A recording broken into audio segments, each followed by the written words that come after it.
At 11:47 p.m., an elderly woman called the police, not to confess, but to report what truth had unleashed inside her own home, a trusted boss. A married woman. A secret that crossed a line.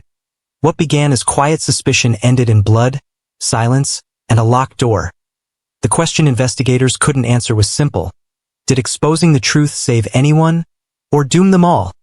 On March 18, 2014, at exactly 11:47 p.m., the county emergency dispatch system recorded a call that would later be replayed dozens of times in court. The woman on the line did not immediately identify herself. Her breathing was uneven, her voice thin with age and shock. She asked, twice, if the call was being recorded, then whispered that there was blood in the house and that a bedroom door would not open. The dispatcher noted long pauses between her sentences. When asked who was injured, the woman hesitated before answering. "My son," she said. "He's on the floor. He's not waking up." She did not scream. She did not cry. What unsettled the dispatcher most was the calm that followed, as if the fear had already drained out of her. Patrol units were dispatched within 3 minutes. The house sat at the end of a quiet suburban street, its porch light still on, its curtains drawn. There were no signs of forced entry, no shouting neighbors. When officers knocked, the door opened slowly. The elderly woman stood barefoot on the tile floor, her hands visibly shaking, her clothes marked with dark stains she did not seem to notice. She led them down a narrow hallway without speaking. Inside the master bedroom, officers found her son lying partially on his side, one arm bent beneath him. He was breathing, but shallowly. A spreading stain darkened the carpet near his head. The woman stood in the doorway, repeating the same sentence under her breath. "I told them to stop. I told them." Paramedics worked quickly, securing his neck and checking for fractures. When they lifted him, his eyes remained closed. He did not respond to his name. The bedroom itself appeared disturbed. An overturned chair, a cracked lamp, deep scuff marks along the doorframe as though it had been forced shut from the inside. The door to the adjoining room was locked. Officers tried the handle. No response came from the other side. When they announced themselves, the house answered only with silence. The grandmother pressed her back against the wall, sliding slowly to the floor. She covered her face, not to hide tears, but as if bracing herself for what she already knew would be found. The door was eventually opened by force. What officers saw inside was immediately sealed off from the rest of the house, but the grandmother did not need to look. She turned her head away as soon as the sound of splintering would echoed through the hallway. Later, investigators would note that she began praying at that moment, whispering words no one recorded. By midnight, the home was flooded with flashing lights. Evidence markers dotted the floor. Neighbors watched from behind windows. The son was rushed to the hospital, still unconscious, his condition listed as critical. The grandmother was seated at the kitchen table, a blanket draped over her shoulders, answering questions she did not fully hear. When asked when she first suspected something was wrong, she looked up slowly. "Not tonight," she said. "Long before tonight." That statement would send investigators backward in time, to the days when nothing appeared broken, and to the moments when silence first began to feel dangerous. 3 months before the call logged at 11:47 p.m., the house did not feel like a crime scene. It felt ordinary, quiet, predictable. Each morning began the same way. The grandmother woke before dawn, boiled tea, and sat near the front window as sunlight crept across the street. From that chair, she watched routines unfold and disappear again. Her son left early for work. He kissed his wife on the cheek, collected his keys, and promised to call later. The gestures never changed, but something else did. The grandmother noticed it not in words, but in absence. Conversations shortened, laughter thinned. Even silence began to sound different. The daughter-in-law started staying up late. The grandmother would wake near midnight to use the bathroom and hear murmured voices drifting from behind a closed door. At first, she assumed it was television. Then she noticed the pauses, the lowered tone, the way the voice stopped abruptly when footsteps approached. She never confronted her. She watched. There were small changes, easy to dismiss if one was not looking for them. The daughter-in-law guarded her phone with new care. She took it into the bathroom. She placed it face down on the table. When it rang, she stepped outside to answer. When asked who had called, she smiled too quickly and said it was a friend. The grandmother had lived long enough to know the difference between privacy and secrecy. Her son seemed tired all the time. He sat longer at the table after dinner, staring into nothing, as if listening for a sound only he could hear. When she asked if work was difficult, he nodded but did not explain. When she asked if everything was all right at home, he said yes without looking at her. That was when the unease settled in. The grandmother did not believe in jumping to conclusions. She believed in patterns. She noticed how the daughter-in-law dressed differently when leaving the house alone, how she began returning later than usual, how she sometimes smelled faintly of cologne that was not her son's. At night, lying awake, the grandmother replayed moments in her mind. A hand tightening around a phone, a laugh cut short, a door closed gently but deliberately. None of it was proof. All of it felt wrong. She considered speaking to her son, then decided against it. She feared planting a thought that might not exist. Instead, she observed more closely, listening with patience sharpened by age. She reminded herself that families unravel quietly before they break loudly. One evening, as the daughter-in-law hurried past the living room, her phone lit up. The screen flashed with a name the grandmother did not recognize. It vanished just as quickly. The daughter-in-law noticed the glance and froze for half a second too long. That pause changed everything from that moment. The grandmother understood that something fragile had already cracked. She did not yet know who stood on the other side of that secret, only that the house was no longer whole. And as days passed, she sensed a presence beyond the walls. Someone whose influence reached into their lives without ever knocking at the door. She told herself that intuition was not accusation, that concern was not betrayal. Still, the weight followed her through each room. She cleaned more slowly. She listened more carefully. Somewhere beyond her sight, a boundary was being crossed, and she feared that when it finally revealed itself, the damage would already be irreversible. She did not yet know how deeply silence could wound them all. By early January, the grandmother began to notice that her son no longer spoke about work with the same ease. When asked how his day had gone, he answered carefully, choosing words that revealed nothing. He used to talk about small victories, completed projects, jokes shared with coworkers. Now he spoke only in summaries, as if details carried weight. The man he worked for was mentioned first as praise. "My boss says I'm reliable," her son told her one evening, forcing a smile. "He trusts me." The grandmother nodded, but something about the way her son said the word trust unsettled her. It sounded less like appreciation and more like obligation. Over time, the boss became a presence without being present. Phone calls came late, sometimes after dinner. Instructions were framed as opportunities. Criticism was delivered as concern. The grandmother overheard fragments while passing the hallway. Her son agreeing too quickly, apologizing too often. "Yes, sir. I understand. I'll fix it." She had raised her son to respect authority, but this felt different. It felt like shrinking. One afternoon, she waited in the car while her son ran an errand near his office. Through the windshield, she watched him greet a tall man in a pressed suit. The interaction was brief. The man smiled, placed a hand on her son's shoulder, and spoke softly. Her son nodded repeatedly, eyes lowered, posture stiff. When he returned, his hands were trembling. "He just likes things done his way," her son said when she asked. "That's all." But as weeks passed, the grandmother saw how deeply that way reached. Her son stopped sleeping well. He double-checked his phone constantly. When it buzzed, his shoulders tightened before he even looked at the screen. He laughed less. He questioned himself more. The boss began coming up in conversations at home, though never directly. The daughter-in-law mentioned work dinners, professional networking, favors owed.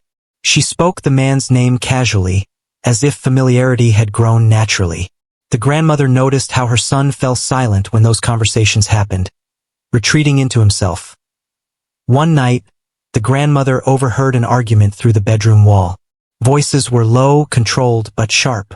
She could not make out every word, only the tone. Her son sounded defensive. His wife sounded impatient. "He has influence," the daughter-in-law said. "You don't understand how things work." The grandmother sat on her bed, hands folded, listening. Influence. Power. Words that did not belong in a marriage. The following week, the boss's name appeared again. This time on the daughter-in-law's phone, glowing briefly on the screen before being hidden away. The grandmother remembered the pause, the secrecy, the sudden stillness. Patterns were aligning now. No longer scattered, her son began doubting himself openly. He questioned his value at work, his usefulness at home. The grandmother tried to reassure him, reminding him of who he was before this job, before this man. He listened politely but did not seem convinced. What she did not yet understand was that power rarely announces itself loudly. It works quietly, reshaping confidence, bending boundaries, turning loyalty into leverage. The man at the office was no longer just a boss. His reach was extending, threading through private spaces, testing how far silence could be stretched. The grandmother sensed it then, a shift she could no longer ignore. Whatever was happening was not confined to the workplace. It was following them home step by step, and soon it would demand to be seen. The grandmother did not intend to see the phone. It was left on the kitchen counter one afternoon, vibrating softly beside a folded dish towel. The house was quiet. Her son was at work. The daughter-in-law had stepped out to buy groceries. The screen lit up again, briefly illuminating the room with a glow that felt intrusive. She told herself to look away. Age had taught her restraint, but it had also taught her when something demanded attention. The phone vibrated a second time. A message preview appeared, just a few words before fading. They were not explicit. They were not criminal. But they were intimate in a way that made her chest tighten. "Did you get home safe?" The grandmother stood still, hands damp against the edge of the counter. She did not pick up the phone. She did not touch it. She only waited, as if the device itself might explain why a question like that did not belong to a coworker or a casual friend. The daughter-in-law returned minutes later, cheerful, apologetic for the delay. She swept the phone into her pocket without noticing the grandmother's expression. They spoke about dinner plans, about nothing that mattered. The grandmother nodded, listening with half an ear, her mind replaying those few words again and again. That night, sleep did not come easily from her bedroom. The grandmother heard the familiar pattern now. The soft murmur of conversation, the careful pauses, the low laugh that sounded restrained, almost practiced. When the voices stopped, there was no sound of sleep, only the faint tapping of fingers against glass. Days passed. The phone appeared often, always face down, always guarded. The grandmother never searched it. She never asked for it. Still, fragments revealed themselves. A message glimpsed by accident. A name saved without context. Sentences written in shorthand, their meaning hidden beneath ordinary words. "You worry too much. I'll handle him. Soon." There were no declarations of love. No plans spelled out. But affection threaded through the language, subtle and deliberate. It spoke of shared understanding, of alignment, of something unfolding quietly between two people who believed themselves unseen. The grandmother felt herself pulled into a role she had never wanted. Witness, keeper of an unspoken truth. She questioned her own judgment, wondering if loneliness or age had sharpened suspicion where none belonged. Yet each new fragment reinforced the same conclusion. This was not harmless. She watched her son grow more withdrawn, his presence thinning inside his own home. She watched her daughter-in-law grow more confident, more distant, as if buoyed by a private assurance. The imbalance was unmistakable now, tilting the household toward something fragile and unstable. At tea night, the grandmother prayed for clarity. She asked for guidance, for restraint, for the right moment that might never come. She weighed the consequences of speaking against the damage of silence. She knew that truth could fracture families as easily as lies could rot them. One evening, the phone chimed again while resting on the arm of the sofa. The daughter-in-law was in the shower. The grandmother sat alone, the sound echoing louder than it should have. She stared at the device, heart pounding, aware that this moment carried a choice she could not undo. She did not look. Instead, she stood and walked away, gripping the back of a chair until her knuckles ached. The decision to wait felt heavy, but exposing the truth without certainty felt reckless. Still, she understood now that waiting had a cost. Somewhere beyond the house, the sender of those messages was growing bolder. Whatever had begun in secrecy was gaining momentum, and soon, observation would no longer be enough to contain what was moving toward them all. The grandmother sensed silence thinning, and that the next discovery would force her hand whether she was ready or prepared. The grandmother had rehearsed her words for days, turning them over silently in the kitchen while the house hummed with mundane life. She did not speak to her son. He was too close, too vulnerable, too likely to dismiss what she said as worry. Tonight, she would speak to the daughter-in-law, carefully, cautiously, like stepping on ice. "You've been working late," she began, her voice soft but deliberate. She did not look directly at her. "I notice your calls. The phone, always ringing." The daughter-in-law tilted her head, eyes narrowing slightly. "Yes," she said lightly. "Work is demanding. You know how it is." The grandmother nodded. "I understand. But some things don't feel right." A pause. The daughter-in-law leaned back, crossing her arms. "I don't know what you mean," she said, almost teasing, a tight smile masking something sharper. "I think you're imagining things. You worry too much." The grandmother swallowed, keeping her hands folded in her lap. "I don't want to imagine, dear. I only see what's around me, and sometimes small things are warnings."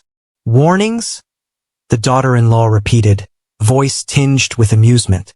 "You mean like a mother imagining danger where there is none? That's exhausting, really." Her words landed like small, calculated blows. Gaslighting, the grandmother realized, precise and deliberate. The daughter-in-law made her doubt herself in the same sentence that dismissed concern. But the grandmother had lived long enough to recognize manipulation when she saw it. "I only want to protect my son," she said, her tone firming. "You understand that, don't you?"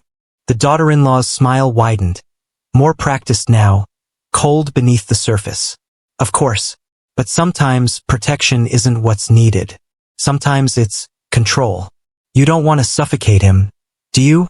The grandmother felt a chill. Control. That word hung between them, heavier than any accusation. Her observation, her intuition, had already been pushed back, turned into doubt, redirected as a fault of her own. She had warned, but the warning seemed to slide off invisible armor. "You seem so certain," the daughter-in-law continued. "But certainty can be dangerous, especially when it's about people you don't fully understand." The grandmother leaned back, eyes steady.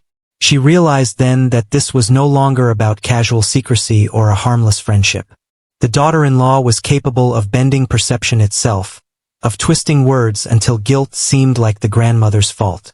The emotional balance in the house had shifted. She was no longer just a watcher. She had stepped into a battlefield where each word carried risk. Still, she did not relent. "I will watch," she said quietly. "I only ask you, be careful. Be honest. For all our sakes." The daughter-in-law tilted her head again, expression unreadable. "Of course," she said softly. But the grandmother knew better. The assurance sounded hollow. Tension clung to the room, invisible but suffocating. After a long silence, the grandmother left the kitchen, retreating to her chair by the window. She looked outside at the quiet street, the same one that had once felt safe, and realized that the danger was no longer distant. It had already crossed into the house, into her son, and perhaps beyond repair. That night, she understood something crucial. Warnings could be ignored, and instincts could be mocked, but the presence of manipulation, subtle and pervasive, had already begun to shape the family's reality. Waiting might no longer protect anyone. And somewhere, beyond walls and doors, the secret that threatened them all continued its careful, unrelenting spread. The grandmother knew, with a quiet, sinking certainty, that observation alone would not be enough to stop what was coming. the stage was set. The next moment of confrontation would not wait. By late February, the house had changed. It was not in any obvious way. There were no shattered dishes or slammed doors. But the atmosphere carried weight, a heaviness that seemed to press against the walls. Conversations that once flowed freely during dinner had dwindled to fragments. Her son sat across from her, chewing slowly, eyes fixed on the table, nodding when spoken to but offering nothing in return. The grandmother watched him as she had always watched, but now there was a difference. She saw the subtle withdrawal, the way he flinched at sudden movements, how laughter from the television sounded alien. Trust, she realized, was dissolving, not in a single act, but in countless tiny moments, in the spaces between words. Even his body language betrayed him. He leaned slightly away when she approached. He avoided eye contact with his wife, not out of defiance but fatigue. There were silent arguments carried out with sighs, stares, and careful avoidance. The grandmother had once believed in gentle nudges and quiet guidance, but now the house itself seemed to demand more vigilance than she could manage. Her daughter-in-law moved differently as well. She no longer lingered in the kitchen, no longer paused at the window to chat. She passed through the rooms like a ghost, present yet untouchable. The grandmother noticed the way her footsteps barely made sound on the hardwood floors, the way her gaze shifted quickly when confronted with any form of scrutiny. It was a delicate, deliberate withdrawal that carried its own kind of menace. Nights were the worst. The grandmother lay awake, listening to faint noises, doors closing softly, the occasional muttered phrase, a phone vibrating somewhere in the house. She felt her pulse quicken with each subtle sound, knowing that any of these small moments might be pieces of a puzzle she could not yet solve. The house no longer felt like a home. It was a theater of observation, each person performing in silence, each moment weighted with unspoken truths.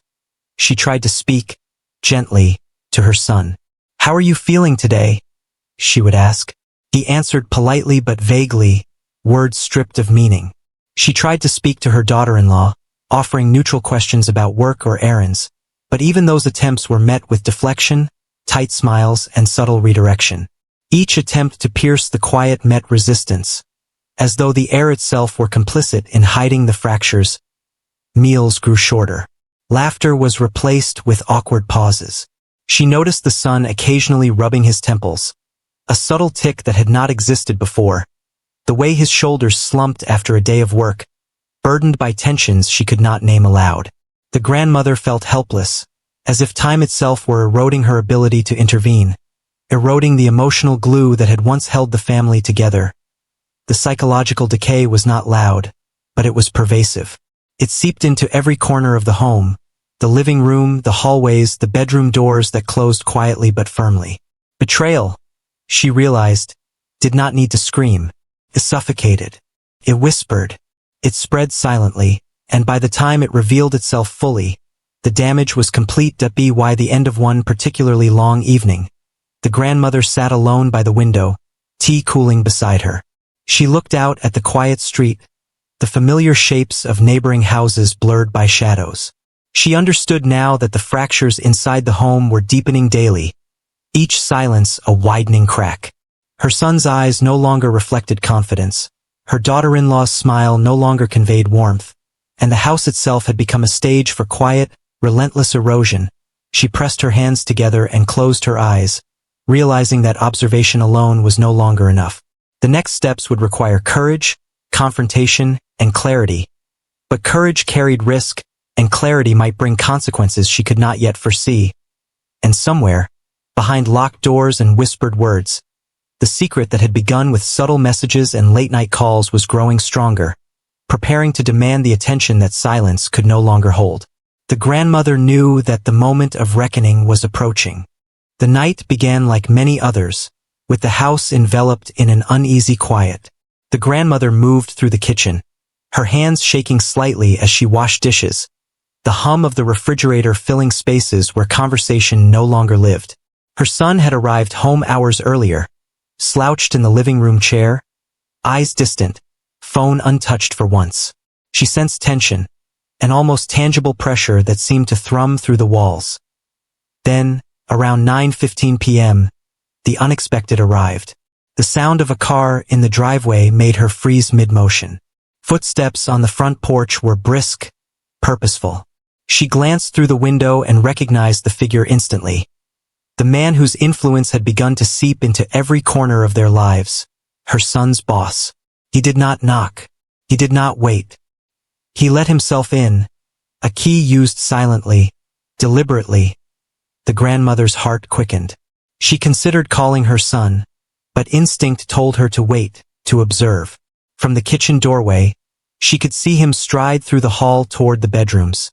His posture calm, assured, commanding without a word. He stopped at the closed door of her son's bedroom, rapped lightly once, then again. No response. "My office called," he said, his voice low but sharp. "I need this resolved tonight." Her son appeared, hesitating at the threshold. "It's late. Maybe we can... now."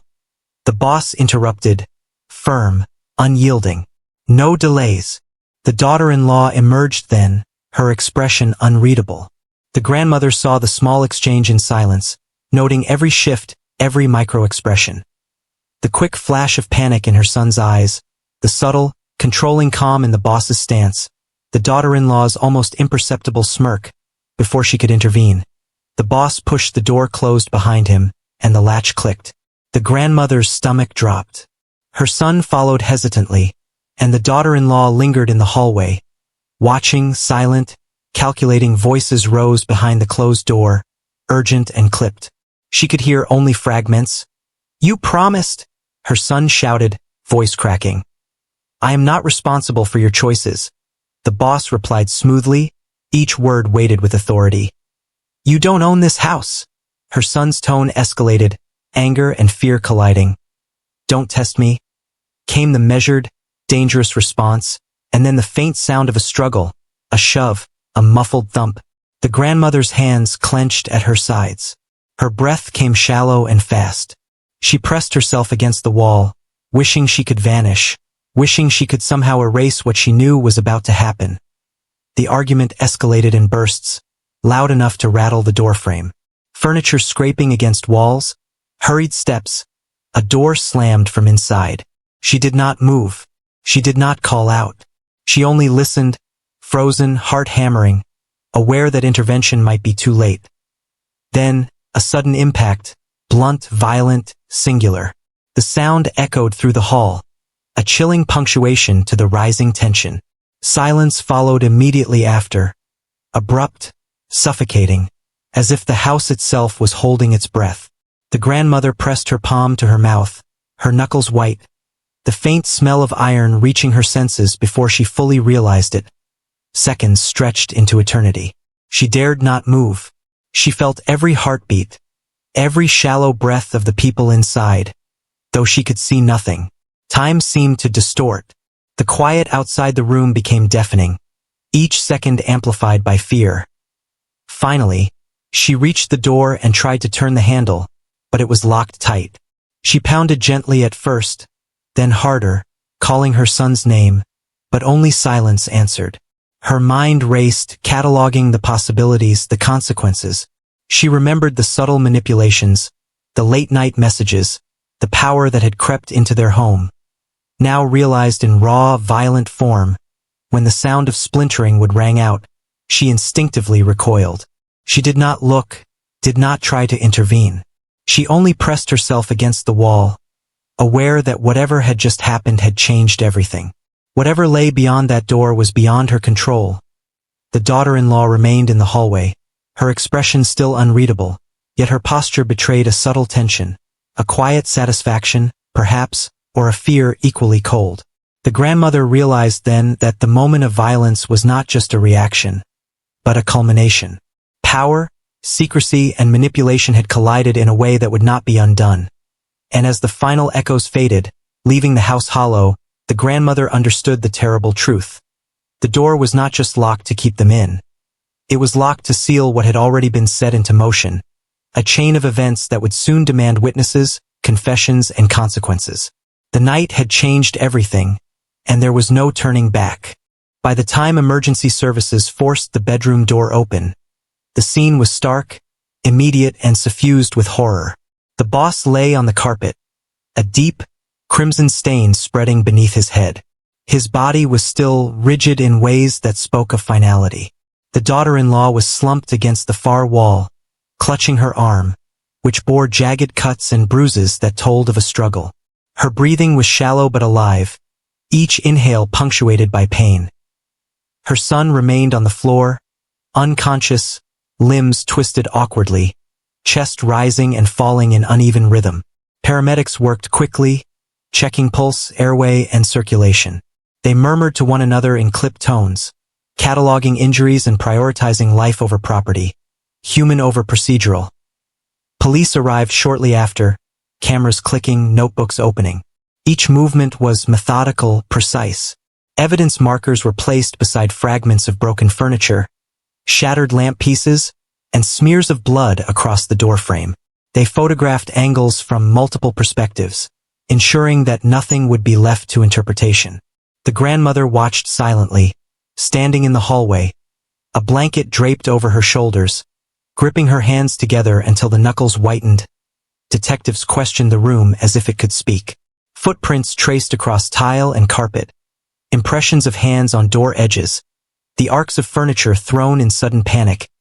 Each detail was logged, measured, and classified.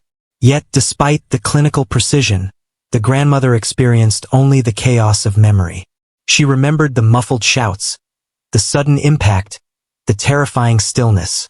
The official reports could never capture the trembling fear that had gripped her from the moment the boss had arrived. The daughter-in-law, bandaged and pale, kept her gaze fixed on the floor, her silence both protective and defensive. Officers asked her name, her relation to the unconscious man, the sequence of events as she remembered them. Her responses were hesitant, clipped, carefully measured. Trauma had flattened the natural cadence of her speech, leaving only essential words, stripped of emotion yet weighted with implication. The grandmother was eventually guided to a chair in the corner, her own statement requested. She hesitated, measuring each word, aware that whatever she said might be the first official recognition of the truth she had observed over months. She recounted her presence, her suspicions, her observations, but she omitted conclusions, withheld assumptions. Each phrase carried restraint, carefully balanced between honesty and self-preservation. I heard voices, she said softly. I tried to leave them alone. I didn't know. Her voice trailed. She could not finish the sentence, could not explain that she had known, feared, and yet waited. Guilt pressed against her chest like a heavy stone. Investigators noted her calm demeanor, though they did not see the tremor in her hands. They recorded her account verbatim, then moved on to examine the physical evidence with detached focus. Each blood spatter, each broken object, each mark of struggle was catalogued, measured, and photographed. They traced the trajectory of violence as if it were a puzzle, separate from the human suffering embedded within it. The grandmother's eyes kept returning to her son, still unconscious, his face pale under the fluorescent lights. She felt a surge of helplessness, a silent ache at his vulnerability, combined with a terrifying awareness of what had been set into motion. The daughter-in-law, for all her injuries, now seemed to occupy the space with a subtle command. Her composure hinting at a mind already calculating the next move as officers worked and paramedics prepared to transport her son. The grandmother understood that nothing could be reversed. The scene, the blood, the silence, the aftermath, was a permanent marker, a literal and emotional stain on their lives. Her words, recorded carefully, would be interpreted, analyzed, and perhaps questioned. But they could not undo the night's violence in the kitchen. Alone for a moment, she pressed her hands to her face. She whispered a prayer, not for herself, but for the son she could not yet rouse, for the woman she had feared, and for the shadowed truths that had led to this moment. She understood, in the way only someone who has watched helplessly could, that control had been an illusion and that vigilance, no matter how sharp, could not always prevent tragedy. By the time the ambulance doors closed and the flashing lights faded into the night, the grandmother sat in quiet reflection, burdened by guilt, restrained by fear, and aware that the next steps, investigation, interrogation, revelation, would demand more of her than she had ever imagined. She had spoken, cautiously, but the house itself seemed to hum with the aftermath, holding secrets still unspoken, waiting to reveal their full weight. By the following morning, the house was empty save for flashing police lights and officers cataloging evidence. The grandmother had been escorted to the station, where investigators would begin the process of questioning each participant. The sterile walls, fluorescent lighting, and low hum of the air conditioner contrasted sharply with the emotional chaos that still clung to her chest. Her son was first. He slouched in the chair, still pale and bandaged from minor injuries, eyes avoiding direct contact. I don't remember much," he said quietly when asked to recount the events of the previous night. His voice cracked, betraying fear and confusion. He just came in. I tried to stop it." He paused, swallowing hard. "I didn't mean for anyone to get hurt." The investigators pressed, calm but insistent. "Who?" one asked carefully. "Who entered the room? What happened inside?" Her son's hands clenched on the table. "The boss and my wife." I argued. "I don't know. I can't explain. Everything happened so fast." Next, the daughter-in-law was questioned. Her posture was upright, almost defensive, but her tone carried an unsettling composure. "It's complicated," she said, voice steady. "He doesn't understand how things work. He never does. I was only trying to protect our future." The investigators exchanged glances. "Protect your own?" one repeated. "From whom?" She hesitated, eyes flicking to the wall. "From the consequences of mistakes. Some things aren't meant to be public. Some things are personal." Her statement was calculated, carefully vague, yet loaded with implication. The grandmother listened quietly from the corner, heart tightening, recognizing in her words the pattern she had noticed for months. The subtle manipulations, the careful shaping of perception, the emotional leverage exerted over her son. Finally, the boss's side was reconstructed through evidence, messages, and witness accounts. Texts between him and the daughter-in-law confirmed a clandestine relationship.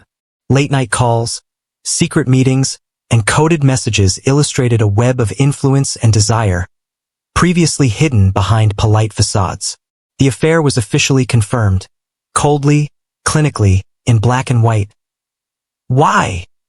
asked one detective, voice low. "Why risk everything?" "Power," the daughter-in-law replied softly, almost to herself. "Control. He wanted more than he could have, and so did I." The grandmother felt the room tilt. Power, manipulation, and fear had always been present, but now they were visible, dissected, and undeniable. Each testimony contradicted another. Each statement revealed hidden motives. Lies tangled with half-truths. Emotional fractures ran deep. The son's fear, the daughter-in-law's calculated defense, the boss's ambitions, all converged to create a volatile, inescapable collision. When the grandmother was questioned, her account was deliberate, restrained. "I observed. I tried to intervene subtly. I warned.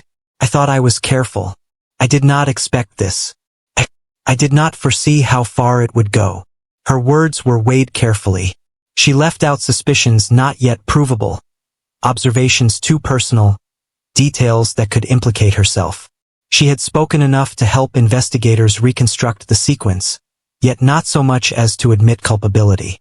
Every phrase carried the weight of months of observation, of silence, of the quiet tension she had lived under. The interrogation room grew heavy with the unsaid.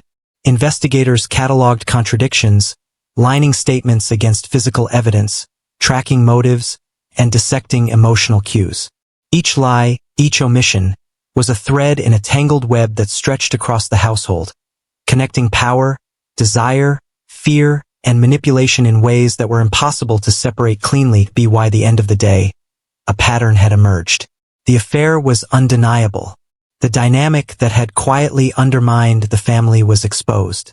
The grandmother's suspicions, once subtle and private, were now verified by the combined narratives of her son, the daughter-in-law, and the evidence left behind in the quiet moments between interviews. she realized something crucial. Understanding the truth did not make it any easier to bear. Power and secrecy had warped relationships beyond repair. Fear had become a weapon, and emotional manipulation had determined the fates of those involved long before the first act of violence. The investigation would continue. Statements would be cross-examined. Charges would be considered. But in the grandmother's mind, the unvarnished truth was clear. Months of silence, observation, and restraint had culminated in devastation. And the house that had once been filled with warmth now existed as a fragile, broken monument to secrecy, betrayal, and human fragility. The next phase would demand confrontation in the public arena, where evidence met judgment, and where the consequences of private choices became visible for all to see. The courtroom was tense, suffused with a quiet that felt heavier than any spoken word. Outside, cameras flashed and reporters murmured. But inside, the air was taut, as if the walls themselves were holding their breath. Family members, lawyers, and investigators filled the seats, each carrying their own version of expectation and dread. Every detail, every gesture, seemed magnified under the sterile lights. The trial unfolded methodically. Evidence was presented with clinical precision. Texts, emails, photographs of the crime scene, and medical reports documenting injuries. Witnesses testified in careful, rehearsed tones, each statement carefully curated to support one narrative while subtly discrediting another. The daughter-in-law's attorney painted her actions as defensive, protective even, while the prosecution detailed the patterns of manipulation, secrecy, and coercion that had culminated in violence. Her son's testimony was halting, fragmented by emotion. He recounted events with honesty, though the weight of guilt made words falter.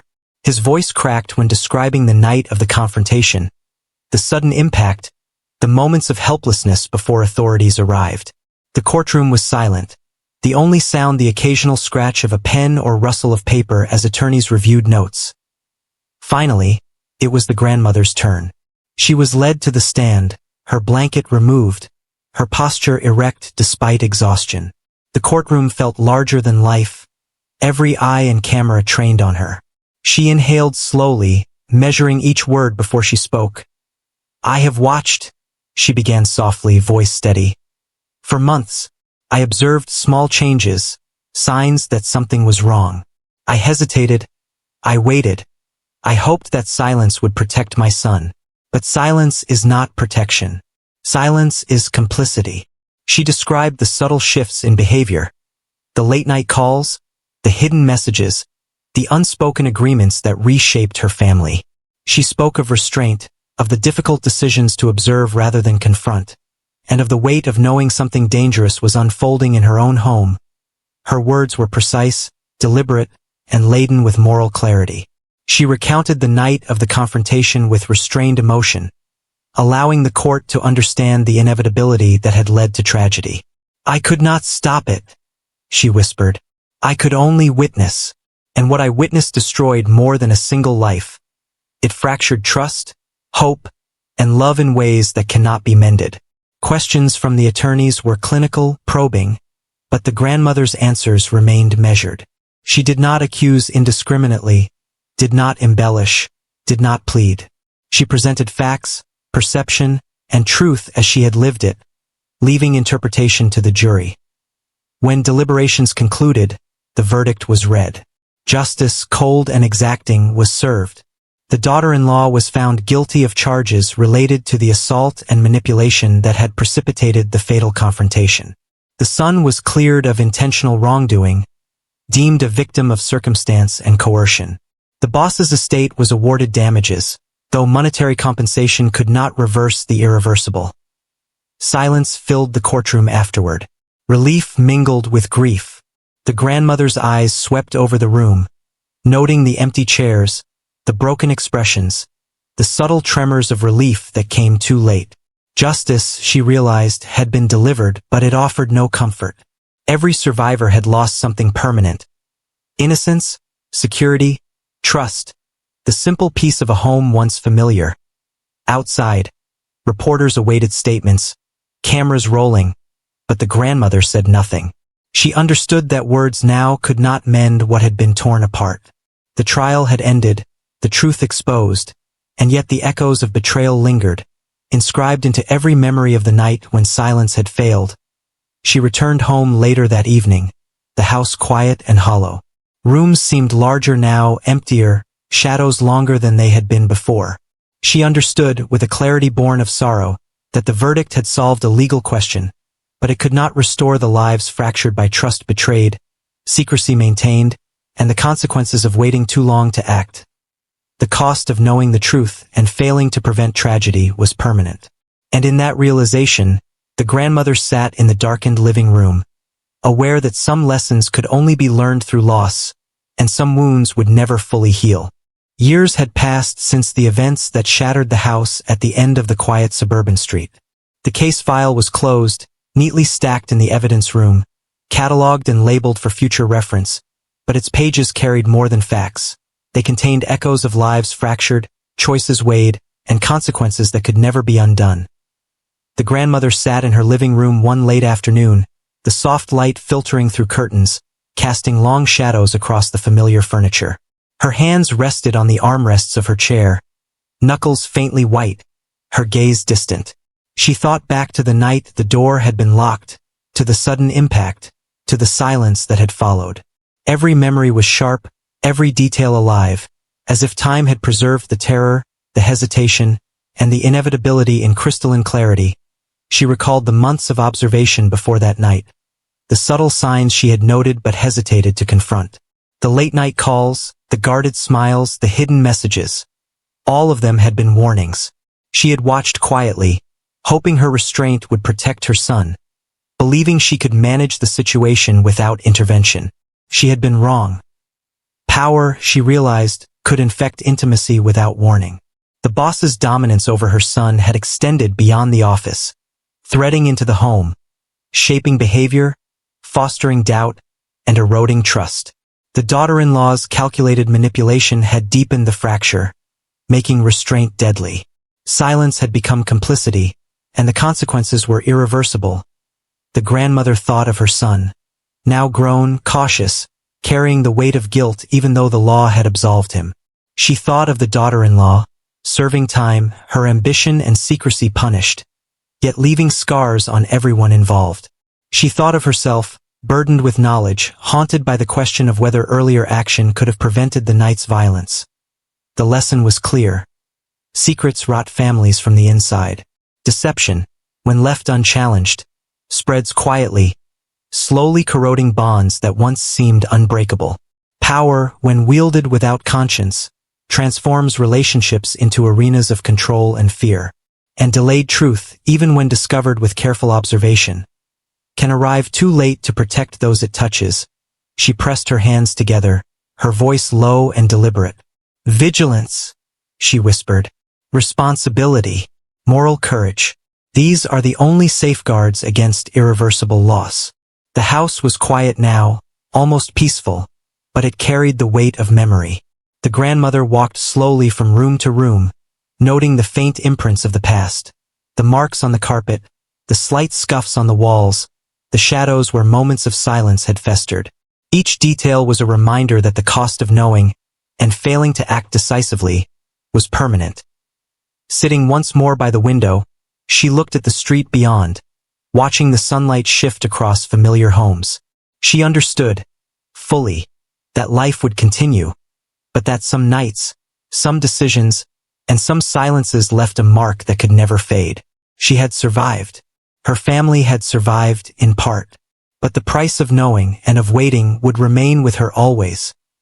The truth, she realized, was both gift and curse. To observe, to understand, and to act with integrity was not always enough to prevent tragedy. Yet it was the only way to honor what remained, to safeguard what could still be saved, and to carry forward the lessons carved painfully into the fabric of a life forever changed.